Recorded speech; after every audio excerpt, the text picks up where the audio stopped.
Okay, we're going to start. We got 5 seconds. Oh, goody. Welcome to the Lawton Public Schools Showcase pre-show commentary. Hi, I'm Patty Cargill, and I have Jody Sherry and Ardith Hearn with me today. Ardith and Jody are the co-producers and directors of this year's showcase. And we'd like to share some information with you about this year's program. Ardith, can you give us a little background on the showcase? How and when did this start? Well, we started the whole idea 3 years ago, and it's been a process that has evolved and refined over those 3 years. And we think that it's a chance to give children a quality performing time. I think before Jody has to run backstage, I'd like to ask her to explain about Festival, which is a preliminary to Showcase. Okay. Festival was held this year, the first Saturday in March, and we try to hold it 2 or 3 weeks before we have Showcase. And what we do is we have anybody who would like to may bring a performing group to Douglas, and we have 3 to 5 judges. This year we had 3 judges, and they critique each of the acts for the people who come, and then we, or by process of elimination, choose those people that we want or that get the most points to be in the showcase tonight. We had 33 acts that performed. I think we've got 16 of them here tonight. Very good. And I'm going to go check on the kids and see if we've got anybody backstage. I know they're busy back there. Art, can you tell us about, I know there were a lot of people involved in the planning of the show. Can you tell us about the numbers and how many people? Well, of course, every individual sponsor in the school was involved in weeks of practice before festival and then on in the showcase. later on, we've involved Michael Hill and Dara G in choreography. Lynn Fitz got involved in that also. She has also helped with lights and sound. Terry Malakowski has taken on backstage direction as a new highlight for him just in the last day. So many people just contribute talent that is unbelievable. The maintenance department of Lawton Public Schools, that's headed by Jim Page, really went to a lot of trouble to help us get things off the ground yesterday morning, moving risers. It was almost comical trying to get McMahon opened at the time when the carpenters, electricians, and plumbers could move risers into McMahon. And then we had the rain pouring down when the children arrived this morning. So it's really been an experience getting into it.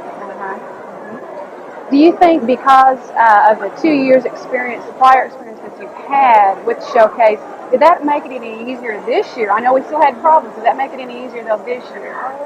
Certainly. It has gone so much smoother because I think Jody and I know more what to do and what not to do. We know what's working and what's not working. And I just, experience always helps. And we know how to get McMahon Auditorium scheduled now, and we know how to plan for, to delegate better. We have a decorations committee this year, where last year I was tying balloons at the last minute, and someone else was taking care of that. You just learn. I'm going to back up for just a minute and go back in the concept of the Showcase. I know that really it was your idea to start off with. Can you tell us something about that? I don't want to miss that point. When I was a child, I was in 4-H club, and they have what they call 4-H Share the Fun contest. And in Comanche County, all the schools would come together, and they would all have an act, and it would be a night of just fun. And it was more competitive because they came out with a first, second, and third winner. But that background of coming together to perform struck an idea in me when I was at Douglas that, that's a great format to use in Lawton Public Schools. How much support have you had from the administrators with this project? Unbelievable support. When I went to Mr. Neptune, Terry Moore and I went to Mr. Neptune 3 years ago because he was working at Douglas at the time and was very much involved in that first production. And Mr. Neptune said, this is exactly what we want to be about. If anybody has read In Search of Excellence, we might call this a skunk works because it's something that we kind of got started over here in one school, and it was a successful thing, and it got backing, and it could have flopped, but they supported us, and so it's been successful. That's great. As I was looking at the program, I noticed that some of the schools have more than one act. How did this come about? That is because any school can enter as many acts as they want to. Most choose to enter one, but when they choose to enter 3 or 4, as Douglas entered more than that because they just have this extra time, extended day, to learn things like this. But when they enter more, they have the chance of bringing more acts. That's great. The title of this year's is Celebrate 88. Where did the title come from? Well, it seems like celebrate has been getting into our vocabulary a lot. I think Mac Reskovac has labeled this year Celebrate Excellence because we have been working on the excellence in the Lawton Public Schools for about 3 years now, and we feel like we've got to the point that we can celebrate it. So we're celebrating that, Lawton Public Schools. Now, when the different schools tried out at the festival, there was a certain criteria, really, that the not judges, they were called consultants, used. What was that criteria? The judges, and by the way, let me mention them, were Demi Caporal from Channel 7, Dan Hoy, who is a drama instructor at Cameron, and Marsha Brown Brinkley, who is a performer, also an artist in residence in Oklahoma. And they are naturally looking for people who are talented, for a complete act, one that focuses on talents of children, one that obviously they have polished, have worked on it, they've got it in sync. Great.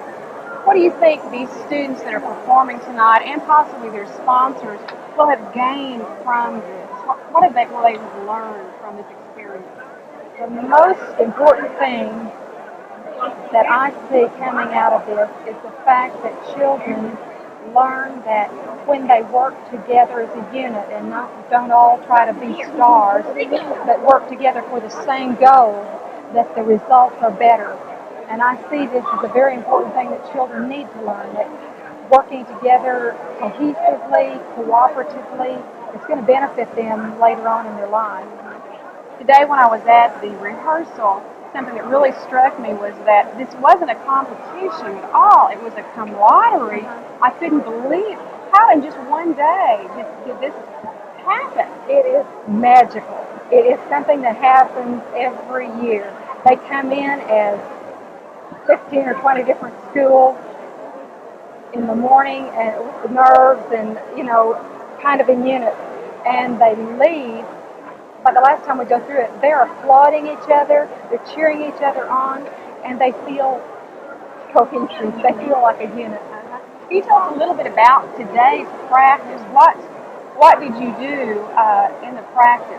Well, because you haven't practiced before. No. This is the first This is day. a big round.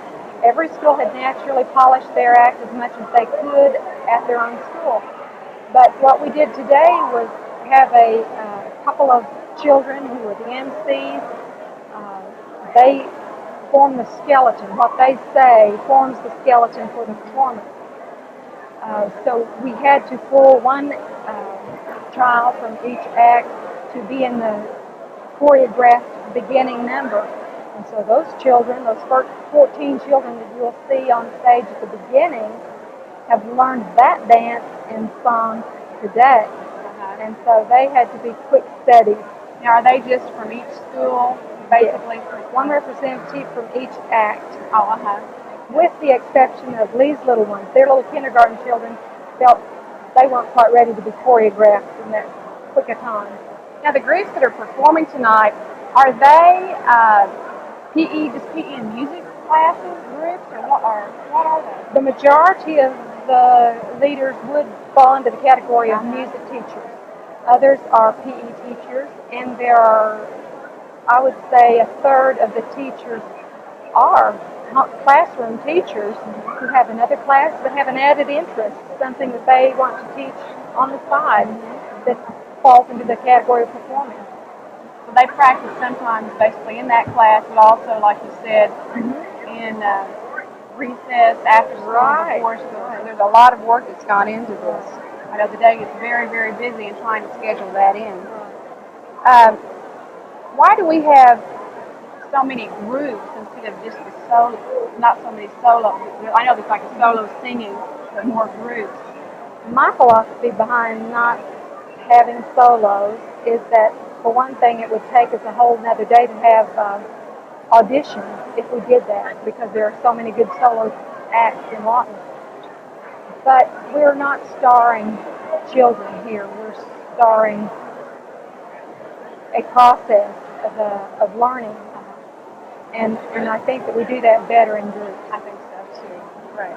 We have just a little bit of time left. Looking over the schedule, tonight's schedule, are there some points you might want to make about some of the groups? I know some of them, this is their first time to perform, and some are old pros at that. Do you want to tell them a little bit about some of the groups? Will Rogers has always been at the top, one of the top ranking acts. Robin Hardy, who is their creative person, comes up with a nice act every year. Douglas always has quite a few acts because of the very format of their extended day. They have these activities before and after school, so they have time to do that kind of thing. Whittier is always a top performing school. And actually, as I go down the list, I realize that many of these are repeaters. There are some schools who weren't in last year who are in this year. And there are some schools who made it last year who did not make it this year. But that's the part I hate, is notifying a school you didn't make it. It seems like one of the more popular acts with the crowd is the Dodson Dancers from Park Lane. they bounce basketballs in rhythm and synchronized performance, and it is, I don't know, it's always a crowd pleaser. I could bring out other acts here and talk about them. I don't know how far you want me to go with it. You can tell us some more about, are there any individual sponsors that you might want to mention? I noticed one teacher that we had talked about earlier. Dara G, who teaches the clogging at Sheridan Road, is involved with two different groups here. She is a heck of a clogging teacher, which is not to take away from the clogging teacher at Geronimo Road. They like it. They're great. Great camaraderie between them, and they share steps and all of that kind of thing. But Dara works with these children at noon. The children give up their noon hour or noon time to work on clogging, and they do that. It's my impression that they do it most of the year. So I think that is just a terrific sign of commitment from those children. I noticed that one of the teachers, she's a half-day teacher at Will Rogers, and then the other day we have Pioneer Park. How in the world? And she has both acts here. How? Kathy Wozniak is a half-day teacher, music teacher at Will Rogers, half-day at Pioneer Park. And even though Robin Hardy is choreographed and put together the act at Will Rogers, Kathy has played the piano and been an assistant, or I'm not sure the extent of each of their involvement. And then she goes over to Pioneer Park for the rest of the day and puts that act together. So that's the way that happens. Well, Art, it looks like the show's just about ready to begin, so let's get with it. Thank you. Performing Arts Elementary Showcase. Oh, by the way, if you notice all those that they're dancing and lights together, try to ignore them. This short for the kids. Now, may we present Celebrate 88.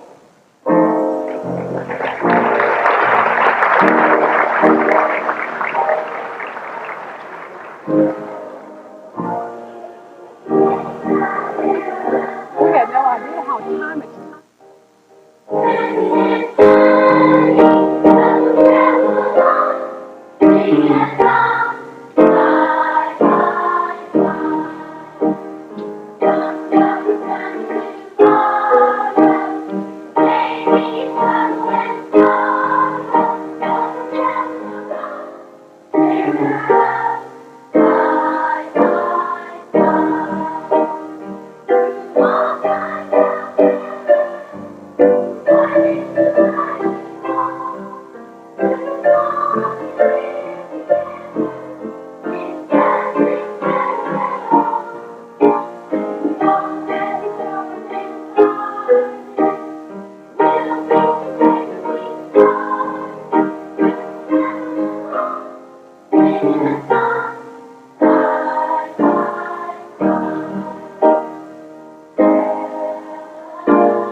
Station off to a roaring start.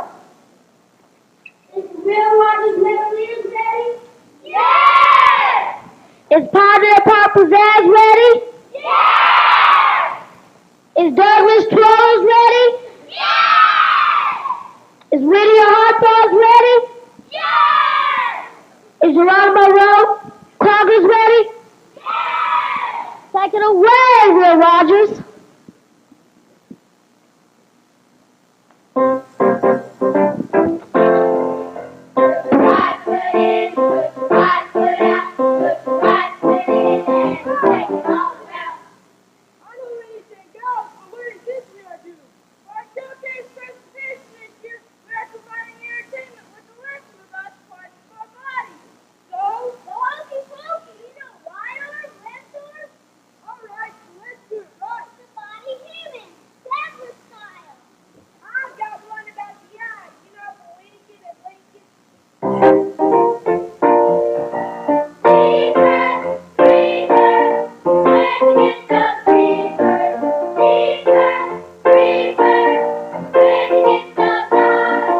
We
can